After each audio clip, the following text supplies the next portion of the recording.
Hi. Um, I'd like to speak about this whole spiritualistic movement that exists in the world today. Since 98% of the world at this present moment in time is in a state of unconsciousness, i.e., they're not walking up to who they are in themselves, then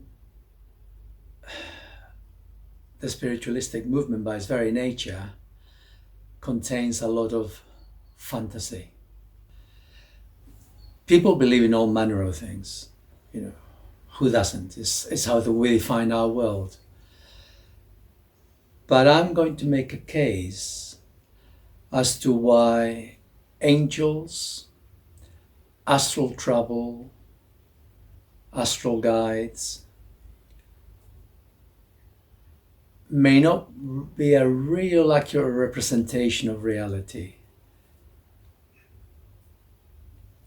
For me, I channel with my higher self, and he's been teaching me over this past year. And the one thing that I'm very clear on is that it is all about soul. The whole universe is about soul. Soul is the will that affects matter. Soul does not exist in the three-dimensional world. It exists beyond in other dimensions, more than one, there's quite a few. So soul exists in other dimensions. However, the connection from other dimensions to this one is paper thin, gossamer thin. And soul is in everything. All action in this universe is because of soul. So what is soul? Well, soul is God's will. I prefer to say the maker of all, but it's a bit of a mouthful. So God's will is behind everything. And what I mean by this is that it is what generates vibration within this universe. You might say, well, why does God bother to do such a thing? Because God by itself has, by definition, is beyond time, it's beyond space. Yeah, think about that. By definition, God has to be beyond time and space. God creates space, which leads to time. And so the souls are beyond time, although souls are not beyond space. The reason for that is that God may know itself.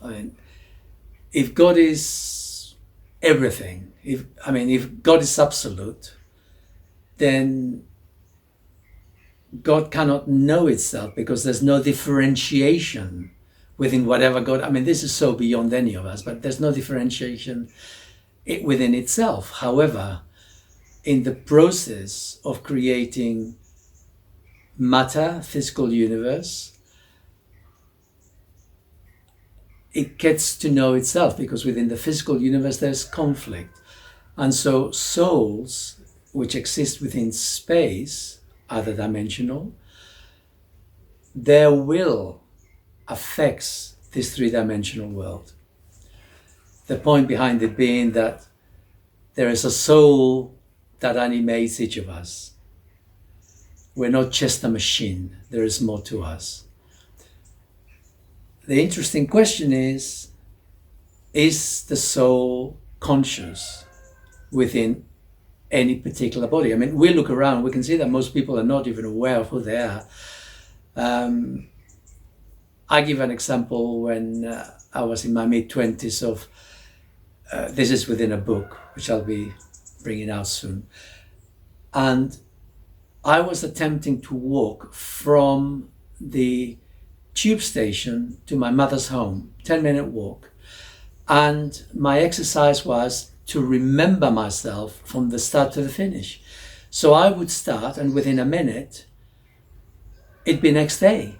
And I'd be there, oh, and I would remember who I was for another 20 seconds, and then that'd be it. So if you doubt me, you attempt the exercise to remember yourself for X amount of time. And you see how well you do. It is harder than people think, because we are fractured human beings. And we tend to exist within ego most of the time. And ego, by definition, is unconscious. It's a machine. It's part of our machine.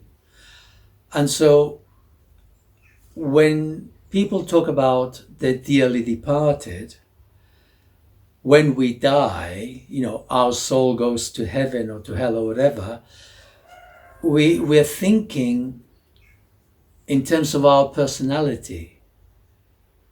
And our personality is a construct. When our body dies, personality dies with it. Personality is formed biologically and culturally. There's no escaping that one. So what we tend to think of ourselves, like, I'm Sal. Well, Sal, when I die, that's it. However, there is something else within me which is conscious, and this, because I am within time, is a fragment of my soul. Not the whole of my soul, because how can it be the whole of my soul? The whole of my soul is outside of time. So it is a fragment. And like most of us, we've been here many, many times before in previous lifetimes. And each previous lifetime is another fragment. So all those fragments constitute what I call a soul. And I've given mine a name, and I call mine Eric. No particular reason, it's just what came to me. So the question then is, if all there is soul, do angels exist? Well, if you ask my wife, she said yeah, because she's forever looking at little white feathers floating down. Oh, picks up a feather. It's an angel feather. Okay. But soul is not of this three-dimensional world. So if you want to call a soul an angel, fine, but it's still a soul. However, souls go through a process from the beginning of the creation of matter, which is a constant ongoing process. This is a conveyor belt from that little vibration that begins to create the smallest amount of matter, which gradually conglomerates and grows. Somehow eventually here we are as organic beings. But soul doesn't just manipulate organic beings. Soul manipulates all matter, whether it's animate, inanimate. And so I'll share with you that in my case, I've got a higher soul, which I belong to, which I call Charley. And so my soul, Eric, is a fragment of Charley, and Charley in turn is a fragment of another soul. And Charley, from what he shared with me, his soul is part of a planet. So planets, stars, galaxies, they're all aggregations of a pyramid of growing souls that go upwards, and then encompass. So it's a bit like, you and I were just a little drop of water, but somehow those drops of water come together and eventually it turns into a sea. I mean, we are not the drops of water, but our soul is the drop of water. We're just a little machine. So from that perspective, if I come to astral trouble, then I would say that astral trouble, as people tend to think of, is not really possible, because astral trouble means that our consciousness leaves the body. Except most of us are not conscious. So our personality does not leave the body. Our imagination does not leave the body. Our kinesthetic sense of who we are does not leave the body. However, we do have the power with our imagination, with our feelings, and with our kinesthetic sensation to imagine any other place in the universe, and we're there instantly. Imagination can be anywhere within the three-dimensional universe. It is still our imagination. It doesn't mean to say that it is not real, that we're not there, but we haven't left our bodies. We're still here. And I've done that. I mean, I've only experienced that once, but I've experienced that, and it was quite a vivid experience. But it is not astral trouble as people think of astral trouble, because people are unconscious. And if astral trouble goes anywhere, I would imagine it's more to do with my soul than my personality. And then there is the issue of astral guides. Do we have guides? All these people, they've got all these guides left, right, and center. Well, there is truth to that, but again, there is also fantasy. And the truth of a guide is that our souls, so I've mentioned my my immediate soul, which I call Eric, which is a fragment of my higher soul, which I call Charley. Well, Charley contains a lot of Erics. It contains, apparently, 21,220 Eric equivalents. So each Charley contains 21,220. And so on this earth at this moment in time, there may well be 21,220, thereabouts, okay, thereabouts. And they would be separate people, all at this present moment in time, living at different points, from birth to death. And some of those will have died.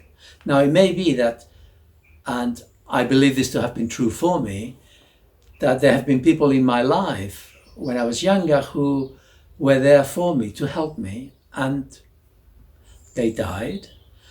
And I am aware of one of them who was there for me afterwards to guide me in a small way for a little time.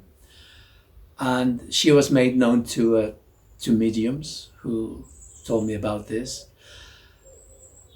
However, I now know in conversations with Charley that she was part of our soul, i.e. she had an Eric equivalent belonging to Charley. So we were part of the same soul group. So when we have a guide, it really is part of ourselves, or part of the higher self to which we belong. It's part of our tribe. And there are many, many, many tribes on this earth.